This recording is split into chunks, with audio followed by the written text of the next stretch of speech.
I love the records you guys have made and your contributions to this hymn movement, and it's been exciting to me over the years to see so many new voices, musically, so many churches, often who've come to these ideas independently. I remember early on, after we made our first Indelible Grace CD, sometimes I would hear of churches that were trying to copy the exact sound of the record. And it kind of distressed me. As a matter of fact, it's one of the reasons we made the RUF hymn book, to try to get the idea, like, how can we strip these tunes down to the bare minimum and then encourage people to incarnate it in their context. Because I've always been concerned that people don't just take our stuff and use our songs, but that they take hold of the idea. And so I'd love to hear you guys talk about how that idea has fleshed out in your context, because we have all very different contexts. Well, it's funny you mentioned the RUF hymn book. We're in the process of actually stealing that whole idea from you and doing that with our own stuff. Good, because I need that. We're recording simplified versions of everything we've done for the exact same reason. I think people look at the Sojourn records, and some of them are high production and that sort of thing, and so it's like, we could never do Warrior. And our experience is actually, no, you can. It's amazing how quickly, for us, I think what we've found is that musical style it's like a language, and if I was talking about sort of the Bono effect of music, that 99% of people who walk through the door of your church could never sing what Bono sings on a U2 record. But if they go to a U2 concert, they're going to sing. They're going to sing their hearts out, because number one, they're emotionally connected to it. Number two, they're experiencing something that they're a part of. And then number three, they're so familiar with that musical idiom. It's a language that they're kind of comfortable with and they're able to speak. And so we've done some things musically, we've made some stylistic choices that feel, that friends have often kind of go, wow, I think it's good. It doesn't seem congregational. And I'm like, well, come and see my congregation. You'll be shocked what they can sing. Because they're speaking a language that they're already familiar with. And not only that, but we're in an age where the way we transmit tunes to people is not limited to having notes written on a page. I mean, the students I work with, they can mimic every nuance of pretty complicated vocal parts. I mean, I had one person send me a letter saying the problem with your music is there's all these sort of movements and twirls, and nobody could ever sing that. And I'd say, listen to our recording from the Ryman of Jordan Stormy Banks, 2,000 people singing absolutely in unison with no conductor, with no rehearsal. Don't sell people short. And see, I think most of your congregation, they know your records. They learn the tunes by hearing them, not just by the way you introduce them in church. And that's a whole new context and opens up new possibilities maybe. Yeah, we talk about the digital hymnal, this idea that everybody's got an iPod, everybody's got an iPhone, an iPhone. Everybody's listening to music all the time. And the motivation we have for recording is we want to help people sing. And so we record stuff that they want to listen to over and over again, because then, number one, it's a meditation on the gospel. What better thing could somebody meditate on for hours a day than to be listening to these Watts texts? But then it also equips them when they gather. They can sing together. Yeah, I think it's hard to underestimate the value of context in this conversation. But like you guys say, that when it comes to the ways in your college group or at Sojourn that people experience these hymns, it has everything to do with what their background has been, and it also has everything to do with the particular sort of culture of that community.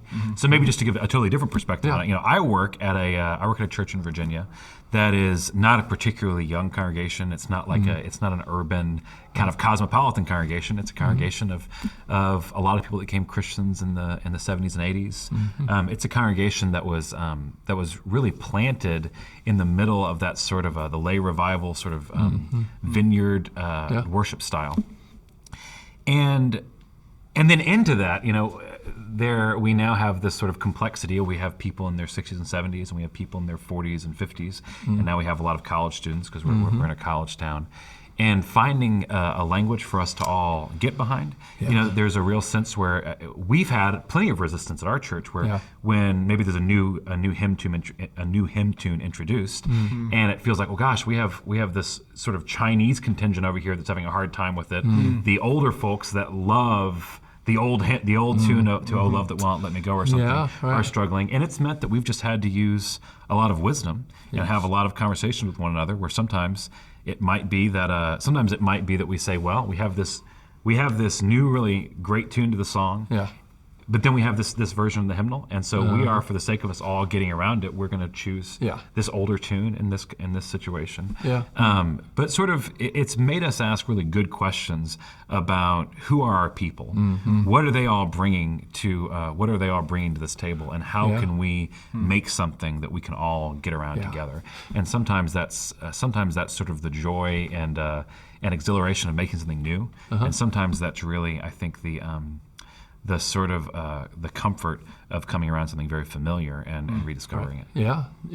One of my favorite quotes in this regard is by Marva Dawn, who said one time that if our congregations really reflect the kind of diversity we'd hope for and expect, everybody should come to church and expect to sing songs, at least some songs they don't like. Yeah, And so at one level, it's a spiritual maturity issue. And the hard thing is often, it's the worship director that gets the emails about, I didn't like this song. And I would love to see senior pastors address the issue of how does culture connect to the gospel? Right. Is there one pure cultural expression of the gospel? Yeah. I would argue the book of Galatians and Acts 15, the Jerusalem Council says no. And it's one of the glories of Christianity. But I think sometimes we lose that without realizing it when we have these debates about music. Well, and I think the other place to look biblically is in Revelation you have this image of every tribe, tongue, and nation, and that's a picture of diversity gathering with a sense of unity and a sense of harmony with one another, but still a sense of distinctness. There's still tribes, tongues, and nations. And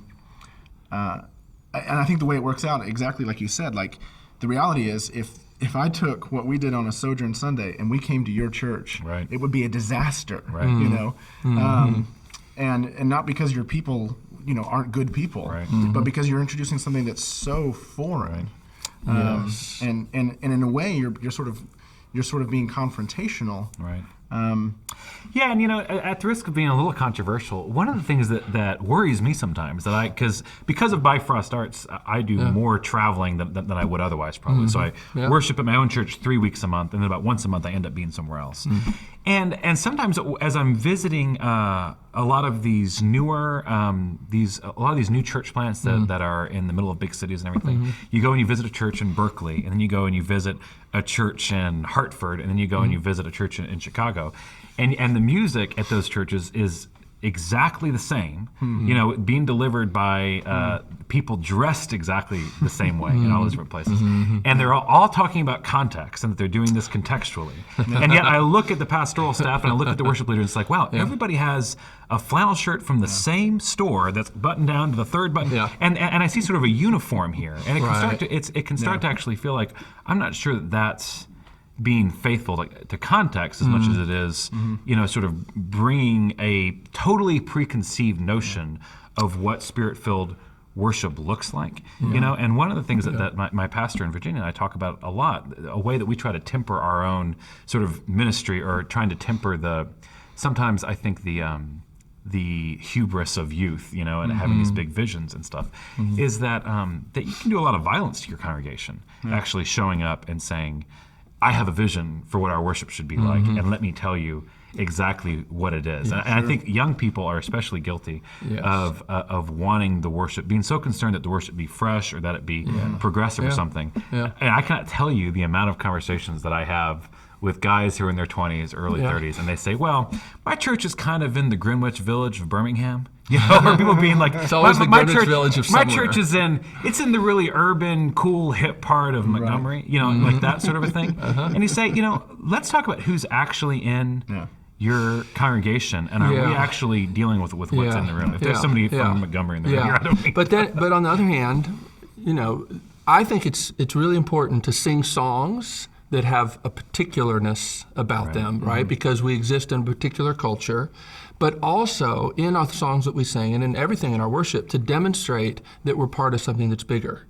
So the idea of singing our songs but singing other people's songs, there's sort of an art to finding that balance, because you could stretch people too far. We're only singing songs of the people we wish were here, or we're only singing the songs of Right. the people that are here now, but somewhere to be modeling that the church is particularly located in this culture, but it's also not limited to this.